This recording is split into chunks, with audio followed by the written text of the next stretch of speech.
something right here, man. Yeah, that's right. Hip hop, baby. Yeah. Check this out, man. Come on. Thug till we die. Hip hop has not gonna die.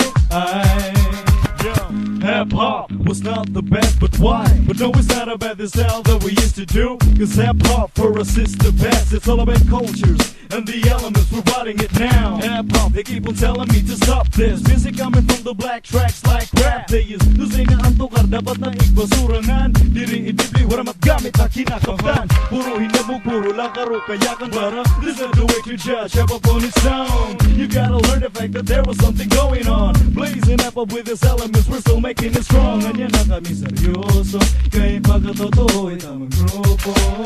Makakuluban mayanabisan, waray man umayon itong kultura hip-hop basta't kamatay. Thug till we die. You should have known that. Hip-hop basta't kamatay. Till we die, homie. Thug till we die. You should have known that. Hip-hop basta't kamatay. Ever since 94, mikropono. Dahil gigap talag ihap ginagkapagkap ko. Ining na instrumento, ang pinakatupay. Yung ang tunay na henyo. Ano na, walk na walk, nera, talk na talk. Gamit anong ba't ka-elemento. Ako naman ang matuwahan yung mga musikulo. Gamit ang bugos na boses ko.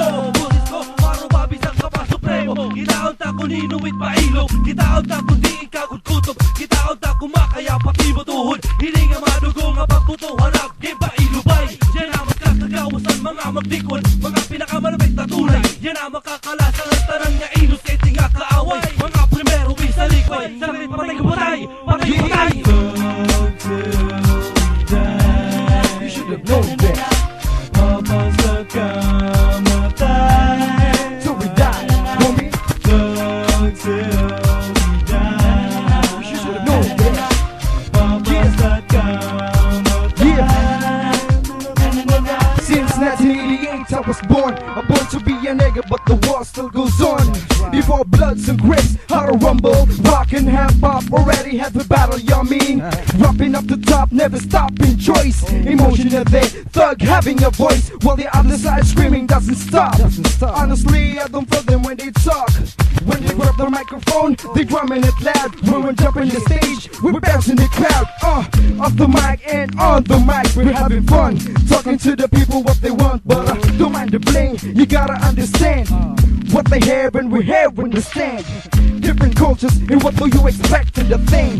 Rap dictates and it reflects. Thug till we die. You should have known that. Hip-hop basta't kamatay. Till we die, homie. Thug till we die. You should have known that. Hip-hop basta't kamatay.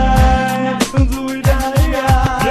Hip hop was not the best, but why? But no, it's not about the style that we used to do. Cause hip hop for us is the best. It's all about cultures and the elements, we're writing it now. Hip hop was not the best, but why? But no, it's not about the style that we used to do. Cause hip hop for us is the best. It's all about cultures and the elements, we're writing it now. Naiba kami iba. Yeah, hip hop. Naiba kami iba. Naiba kami iba. Yeah, Naiba kami iba. yeah. WARAY BATAZAN music,